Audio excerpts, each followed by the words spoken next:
بسم اللہ الرحمن الرحیم۔ ہم نے پرانا محلہ بدل لیا تو جیسے ہماری زندگی ہی بدل گئی۔ زندگی تو تب بھی بدلی تھی جب اچانک سے ابا چل بسے تھے۔ پھر تو جیسے میرے اور میری ماں کے سر سے چھت ہی چھن گئی تھی۔ باپ زندہ تھا تو کوئی آنکھ اٹھا کر بھی نہیں دیکھ سکتا تھا، لیکن باپ کے جاتے ہی لوگوں کو موقع مل گیا۔ کوئی ہمدردی کے بہانے آتا تو کوئی تعزیت کے لیے، مگر سب کی آنکھوں میں صاف غلاظت تھی جو امی کو بھی نظر آئی اور مجھے بھی۔ ہم دونوں ماں بیٹی نے محلہ بدلنے کا فیصلہ کر لیا تھا۔ ہم نے پرانے گھر کو کرائے پر چڑھا دیا اور ابا کی جمع پونجی لے کر آنکھوں میں ہزاروں آنسو لیے ہم نے اس محلے کو خیر بات کہہ دیا تھا۔ میں ماہنور، حسین بھی تو بہت تھی، تبھی امی کو میری بہت فکر رہتی تھی۔ ہم نئے محلے میں آ گئے جہاں کسی کو ہماری حقیقت معلوم نہ تھی۔ بھلا کسی کو کیسے معلوم ہوتا کہ دکاندار شفیق تو کب کا مر چکا ہے؟ اب جو شفیق کے نام سے اور جو شفیق کے حلیے میں خود کو ڈھال کر دکان چلا رہا ہے وہ تو شفیق کی بیوہ ہے۔ ایسا امی نے بڑی مجبوری میں کیا تھا۔ ایک تو محلہ نیا تھا، دوسرا ہم دو بے یار و مددگار عورتیں۔ اگر یہاں بھی کسی کو معلوم ہو جاتا کہ ایک جوان بیٹی اور بوڑھی ماں ہمارے آس پڑوس میں آ کر بسی ہیں تو پھر لوگوں کی آنکھوں میں ہوس ناچنے لگتی۔ میرا کوئی بھائی تو تھا نہیں، گھر کا گزر بسر بھی تو کرنا تھا۔ امی میرے جاب کرنے کے حق میں نہیں تھی۔ بس ایک دن وہ کمرے میں کنڈی لگا کر گھس گئی تھی۔ ان کے رونے کی آواز سن کر میں بھاگ کر اس کمرے تک آئی، مگر دروازہ بند تھا۔ میں نے کئی بار دروازہ کھٹکھٹایا مگر امی نے نہیں کھولا۔ 2 گھنٹے کے بعد امی اس کمرے سے نکلیں تو وہ میری امی نہیں، میرا باپ بن چکی تھی۔ انہوں نے ابو کے کپڑے پہن کر سر پر کپڑا باندھ دیا تھا۔ نکلی مونچھیں غالباً وہ کل بازار سے لائی تھیں۔ امی ہو بہو ابو جیسی لگ رہی تھیں۔ میں ان سے لپٹ کر بڑی دیر تک روتی رہی تھی۔ مجھے لگا تھا میں یتیم نہیں رہی، میرے سر کا سایہ واپس آ گیا ہے جو اب مجھے پہلے کی طرح تحفظ دے گا۔ امی مجھے گھر کو تالا لگانے کا کہہ کر خود بازار چلی گئیں اور کافی سارا سامان لے کر آئیں۔ انہوں نے وہ سامان گھر کی بیٹھک میں سیٹ کر دیا اور اس کے باہر ایک گتے پر شفیق کریانہ سٹور لکھ کر لگا دیا۔ محلے والے جوق در جوق اس سٹور میں آنے لگے تھے۔ اس پورے محلے میں یہ پہلی کریانے کی دکان تھی۔ اس طرح لوگوں کو کافی سہولت ہوگی اور وہ ہماری دکان سے ہی چیزیں خریدنے لگے تھے۔ ہمارے گھر کے حالات ایک بار پھر سے اچھے ہو گئے تھے۔ امی سارا دن دکان پر کھڑی ہو کر تھک جاتی تھیں۔ رات 9 بجے دکان کا شٹر بند کر کے امی گھر آتی تو نہا دھو کر ایک کمبل میں لیٹ جاتی۔ میں ان کو دبانے کے لیے آگے بڑھتی تو وہ چلا اٹھتی، خبردار ماہنور، میرے نزدیک بھی مت آنا، مجھے جو بیماری ہے وہ تمہیں بھی لگ جائے گی۔ میں اچھی طرح جانتی تھی کہ میری امی کو کوئی بیماری نہیں تھی، وہ ہٹی کٹی صحت مند عورت تھیں، پھر سارا دن دکان بھی چلاتی تھیں۔ اگر بیمار ہوتی تو وہ اتنی سخت ڈیوٹی کیسے کرتی؟ مجھے ان کی اس حرکت پر بڑی حیرت ہوتی تھی۔ صبح اٹھ کر وہ اپنے ہاتھوں سے ناشتہ بنا کر مجھے کھلاتی تھیں تو میں رات والی بات دل سے نکال دیتی تھی۔ میں نے امی کو کئی بار کہا کہ کوئی لڑکا رکھ لیں دکان پر، اس طرح ان کی مدد ہو جاتی اور کسی بے روزگار کا رزق بھی لگ جاتا، لیکن امی سختی سے منع کر دیتی تھیں۔ وہ میری خاطر ڈرتی تھیں، اتنا ڈرتی تھی کہ دکان میں داخل ہو کر اندر سے کنڈی لگا کر ہی باہر کا شٹر کھولتی تھیں۔ کوئی چور ڈاکو دکان میں گھس جائے تو اس کا دھیان گھر کی جانب تو نہیں جاتا۔ امی جس طرح میرا تحفظ کرتی تھیں، مجھے اپنی امی سے اور بھی محبت ہونے لگی تھی۔ امی آج کا سودا لینے شہر گئی تھیں تو میرے لیے چاکلیٹ کیک بھی لے آئی تھیں۔ میں بڑی خوش تھی، جلدی سے کیک کاٹ کر امی کو دینے آئی تو وہ روزانہ کی طرح کمبل اوڑھے لیٹی ہوئی تھیں۔ میں نے امی کو آواز دی تو انہوں نے انسنی کر دی۔ میں نے کمبل ہٹانے کی کوشش کی تو امی نے جھٹ سے کمبل میں سے منہ باہر نکال کر میرا ہاتھ پرے جھٹک دیا۔ میرے دوسرے ہاتھ میں کیک تھا۔ میں نے کیک آگے بڑھا کر کہا، امی میں تو یہ کیک… ابھی میری بات مکمل بھی نہ ہوئی تھی کہ امی نے پلیٹ پر ہاتھ مار کر کیک پرے پھینک دیا، پھر زور سے چلائیں، 100 بار کہا ہے اس لڑکی کو کہ میرے کمبل کے نزدیک مت آیا کرے، مجھے بیماری ہے، لیکن یہ سنتی ہی نہیں۔ امی سے مجھے اس قدر سخت رویے کی توقع نہیں تھی۔ وہ کبھی بھی میرے ساتھ اتنے غصے سے نہیں بولی تھی۔ ان کی اس حرکت سے میرا دل بڑی بری طرح سے ٹوٹ گیا تھا۔ میں نے اپنے حصے کا کیک بھی پھینک دیا تھا جسے ہمارے ہمسایوں کی کالی بلی نے بڑے مزے سے کھایا تھا۔ میں ساری رات ابو کو یاد کر کے روتی رہی تھی۔ ابو جب زندہ تھے تو ہماری زندگی کتنی خوشگوار تھی، ہر طرف خوشی ہی خوشی تھی، لیکن جیسے ہی ابو گئے خوشی بھی ہم سے روٹ سی گئی تھی۔ میں بار بار سر اٹھا کر امی کی طرف دیکھتی کہ شاید وہ مجھے منانے آ جائے، مگر وہ تو کمبل اوڑھے سوئی ہوئی تھی۔ صبح امی نے مجھے بڑے پیار سے دکھایا تھا، لیکن میں ان سے ناراض تھی۔ وہ مجھ سے بار بار مذاق کرتی، لیکن میں خاموش ہی رہی۔ پھر وہ بول اٹھی، مہنور، تم چھوٹی بچی نہیں ہو، جوان جہان لڑکی ہو۔ تم خوب جانتی ہو کہ ہم نے کتنے مشکل حالات کا مقابلہ اکٹھے مل کر کیا ہے۔ اب تم میری ہمت بندھانے کے بجائے میرا حوصلہ کیوں پست کرتی ہو؟ امی کی آواز بھیگ گئی تھی۔ میں ناراضگی بھول کر جلدی سے بولی، لیکن امی وہ کمبل۔ میرے الفاظ مکمل ہونے سے پہلے ہی امی بڑے سخت لہجے میں بولی تھیں، مہنور، اگر آج کے بعد تم نے اس کمبل کے بارے میں مجھ سے کچھ بھی پوچھا تو میرا مرا منہ دیکھو گی۔ امی کی بات سن کر میں تڑپ گئی تھی۔ باپ کو کھو دینے کے بعد اب میں اپنی ماں کھونے کا دکھ نہیں جھیل سکتی تھی۔ میں نے امی سے معافی مانگ لی اور وعدہ کیا کہ آج کے بعد کبھی کچھ نہیں کہوں گی۔ میری امی میری بات سن کر اس قدر خوش ہو گئی تھی کہ میرے دل میں شک نے ایک بار پھر سے سر اٹھایا تھا، مگر میں خاموش ہی رہی۔ اگلے دن امی بازار گئی تھیں دکان کے لیے سودا لینے۔ دکان کا شٹر بند تھا۔ گھر کو میں نے تالا لگا لیا تھا۔ گھر کی صفائیاں کر کے کھانا بنا کے فارغ ہوئی تو میرا دل کچھ میٹھا کھانے کو چاہا۔ میں بیٹھک کا دروازہ کھول کر دکان میں چلی گئی۔ میری امی نے دکان بڑے اچھے طریقے سے ارینج کی ہوئی تھی۔ ہر چیز بڑے سلیقے سے پڑی تھی۔ میں جلدی سے فریزر کی جانب بڑھی اور چاکلیٹ اٹھا کر کھانے لگی۔ پھر مسالے دیکھنے لگی۔ مجھے بریانی مسالے کی ضرورت تھی۔ میں نے جیسے ہی بریانی مسالے کی جانب ہاتھ بڑھایا تو ایک تکلیف دہ چیخ سن کر میں بھدک کر پیچھے ہٹی تھی۔ میں حیران سی کھڑی پوری دکان کا جائزہ لے رہی تھی کہ آخر یہ آواز آئی تو آئی کہاں سے ہے۔ درد سے کراہتی ایک اور آواز سنائی دی تو مجھے پتا چلا کہ کوئی دکان کے شٹر کے اس پار درد سے تڑپ رہا ہے۔ امی کے سکھائے سارے سبق بھول کر میں نے یہ بھی نہ سوچا کہ کیا پتا کوئی فریبی ہو جو درد کا بہانہ کر کے دکان لوٹنے کے چکروں میں ہو۔ میں نے فٹ سے دکان کا شٹر کھول دیا۔ جیسے ہی دکان کا شٹر کھلا، وہ لڑکا جو اس سے ٹیک لگا کر بیٹھا تھا دکان کے اندر کی جانب گر گیا۔ اس کے سر سے بہت زیادہ خون بہہ رہا تھا۔ میں نے جلدی سے اس کی ٹانگوں کو کھینچ کر اندر کیا اور شٹر گرا دیا۔ پھر جلدی سے اس کے سر پر کپڑا باندھ کر خون روکنے کی کوشش کی۔ وہ لڑکا میرا ہم عمر تھا، مگر جس طرح وہ اپنا درد چھپا کر ضبط کا مظاہرہ کر رہا تھا، مجھے وہ اس وقت اپنی عمر سے بہت بڑا لگ رہا تھا۔ خون تھمنے کا نام ہی نہیں لے رہا تھا۔ میں گھر سے 3-4 دوپٹے لے آئی تھی، سب کے سب خون سے لت پت ہو گئے۔ میں بڑی گھبرا سی گئی تھی۔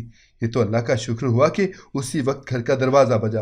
یہ امی کا ہی طریقہ تھا۔ میں بھاگ کر گئی، دروازہ کھولا اور امی سے لپٹ کر زار و قطار رونے لگی تھی۔ وہ میرے خون سے بھرے ہاتھوں کو دیکھ کر سہم سی گئی تھی۔ مجھے جھنجھوڑ کر بولا، مہنور، میری بیٹی، کیا ہوا ہے؟ میں نے ہکلاتے ہوئے کہا، امی وہ مر جائے گا۔ امی حیرت زدہ سی مجھے تک رہی تھی۔ کون مہنور؟ جلدی بولو، میرا دل بیٹھا جا رہا ہے۔ وہ بھی بہت زیادہ گھبرا گئی تھی۔ میں نے ان کا ہاتھ پکڑا اور ان کو کھینچتے ہوئے دکان میں لے آئی، جہاں وہ اجنبی لڑکا بے ہوش ہونے کے قریب تھا۔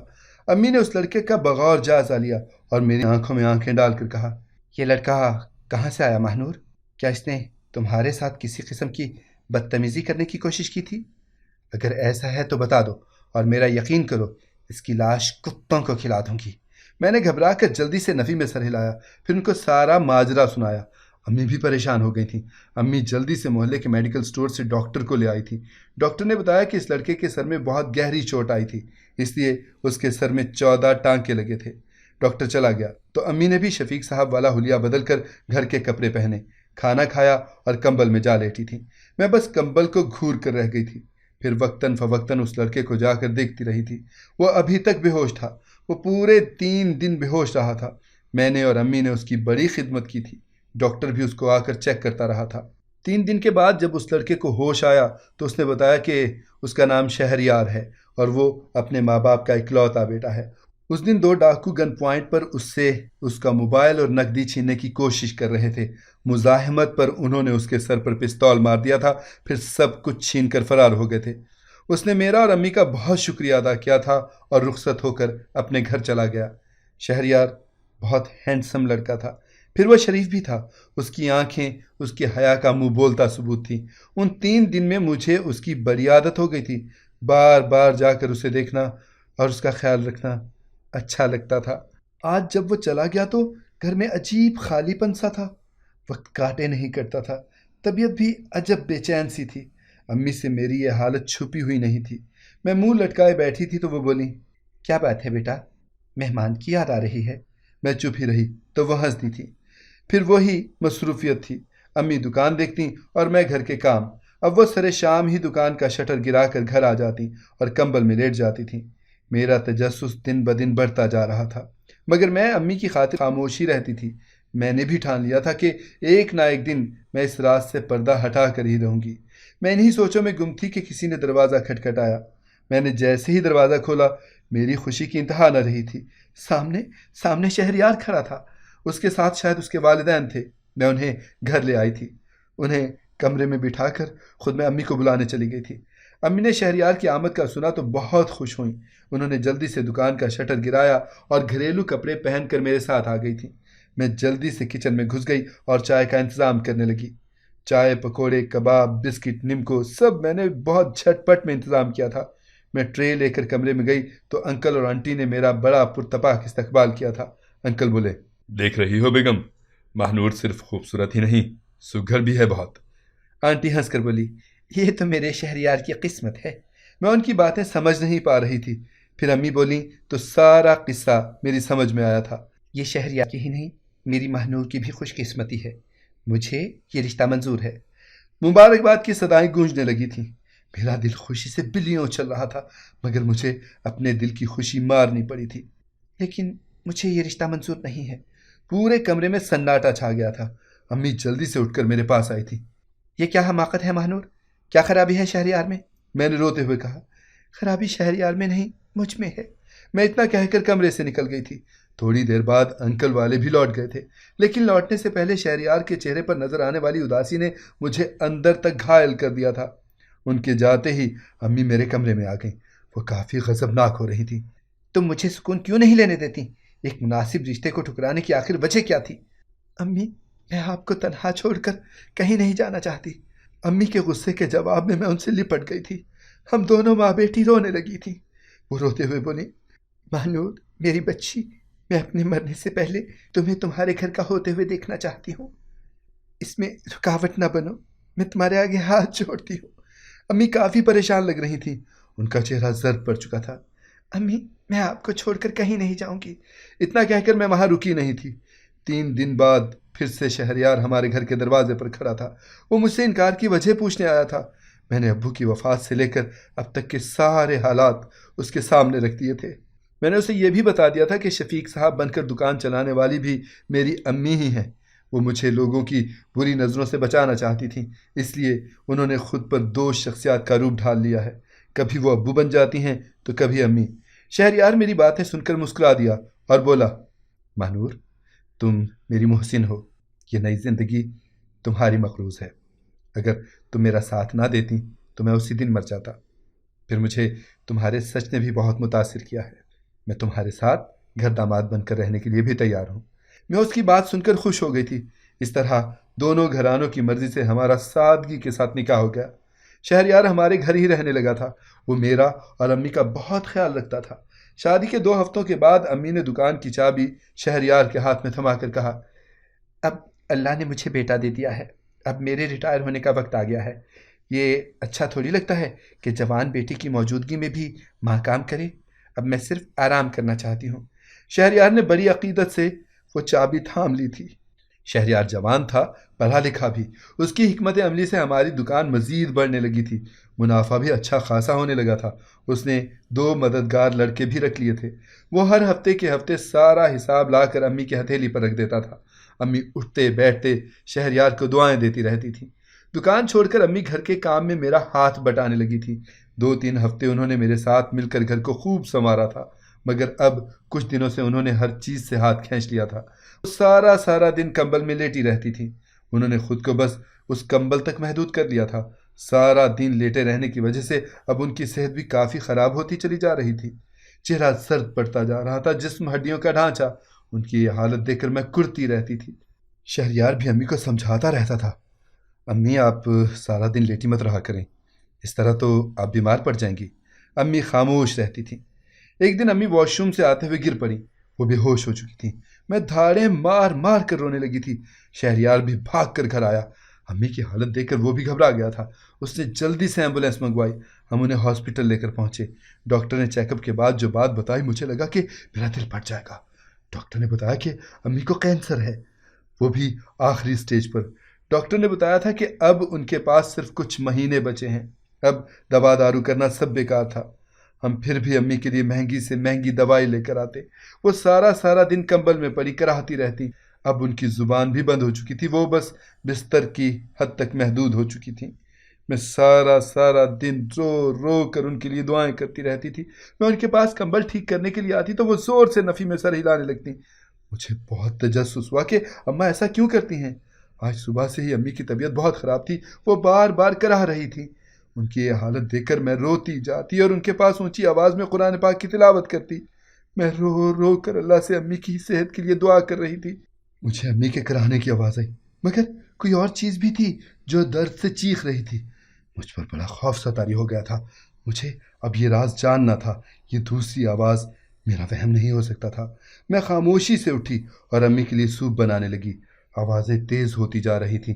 میں نے اس سوپ میں نیند کی اور آرام کی گولی ڈال دی تھی۔ میں نے وہ سوپ بڑی مشکل سے امی کو پلایا تھا، وہ بڑی بے چین تھیں۔ سوپ پینے کے تھوڑی دیر بعد ہی امی گہری نیند میں چلی گئیں۔ میں نے سوپ کا پیالہ نیچے رکھ کر جیسے ہی کمبل کو اٹھانے لگی، میرے کمرے سے کچھ گرنے کی آواز آئی۔ میں بھاگ کر اپنے کمرے کی جانب بڑھی۔ سب کچھ ویسے کا ویسا ہی پڑا تھا۔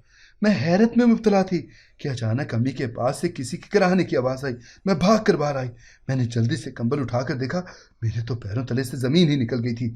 میری امی کے پاؤں کے ساتھ ہمارے ہمسایوں کی کالی بلی لیٹی پڑی تھی، وہ وہاں مردہ حالت میں پڑی تھی۔ میں چیخیں مار کر رونے لگی تھی۔ میری آنکھوں کے سامنے وہ منظر آنے لگے تھے کہ کیسے میری امی اس بلی کو روٹی ڈالتی تھی، اس لیے دودھ کا پیالہ بھر کر رکھتی تھی۔ پھر مجھ سے بار پوچھا بھی کرتی تھی کہ بلی آئی کہ نہیں، اس سے دودھ پیا کہ نہیں۔ میری چیخیں سن کر شہریار بھی دکان چھوڑ کر بھاگ آیا تھا۔ وہ بھی سامنے کا منظر دیکھ کر کافی حیران سا کھڑا تھا۔ میں نے اسے کہا تھا، شہریار دیکھو، میری امی کی سہیلی، یہ بلی مر گئی ہے، اب میری امی بھی نہیں بچیں گی۔ میں ساری رات روتی رہی۔ شہریار مجھے حوصلہ دیتا رہا۔ صبح فجر کے وقت امی اٹھیں اور بولی، ماہنور مجھے وضو کرواؤ، میں نے نماز پڑھنی ہے۔ میں حیرت زدہ سی رہ گئی۔ میری امی نے اپنے ہاتھوں سے اس بلی کی لاش کو دفنایا تھا۔ نہ جانے کیا ماجرا ہوا تھا۔ میری امی چلنے پھرنے لگی تھیں۔ ہم انہیں ہاسپٹل لے کر گئے تو ڈاکٹر بھی سکتے کی حالت میں تھا۔ اس نے بتایا کہ امی کی نئی رپورٹس کے مطابق امی کے جسم میں کوئی ایسی چیز بننے لگی ہے جس نے کینسر کا خاتمہ کر دیا ہے۔ ہم گھر آئے تو میں نے امی کو آڑے ہاتھوں لیا۔ میں نے کہا، امی آج مجھے آپ صاف کمبل اور اس بلی کا ماجرا بتائیں۔ تو وہ بولی، ماہنور تم جانتی ہو نا، تمہارے ابو ٹی بی کے مریض تھے، جو کہ ایک اچھوت بیماری ہے۔ ان کے جانے کے بعد میں سارا دن ان کی چیزیں سنبھالتی رہتی تھی، کبھی کپڑے استری کرتی تو کبھی پین کو چومتی۔ پھر میری طبیعت خراب رہنے لگی تھی، میرا سانس پھولنے لگا تھا۔ تب مجھے لگا کہ مجھے بھی ٹی بی ہو گئی ہے، اس لیے میں تمہیں لے کر نئے محلے آ گئی تاکہ ادھر اپنے مرنے سے پہلے تمہاری شادی کر دوں۔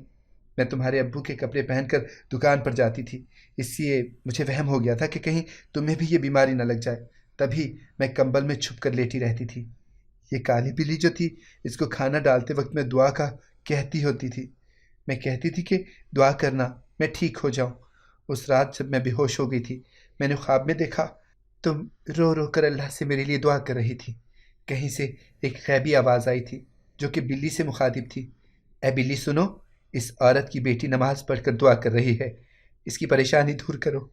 اب وہ بلی ہر روز میرے پاس آتی اور میرے پیروں کے تلوے چاٹتی اور کبھی میرے کمبل میں ہی سو جاتی، اس لیے میں ڈرتی تھی کہ کہیں یہ تمہارے آنے سے بھاگ ہی نہ جائے، مگر مجھے یہ نہیں معلوم تھا کہ یہ کینسر کا زہر اپنے جسم میں بھر رہی ہے اور میرے جسم سے کینسر ختم کر کے خود مر گئی۔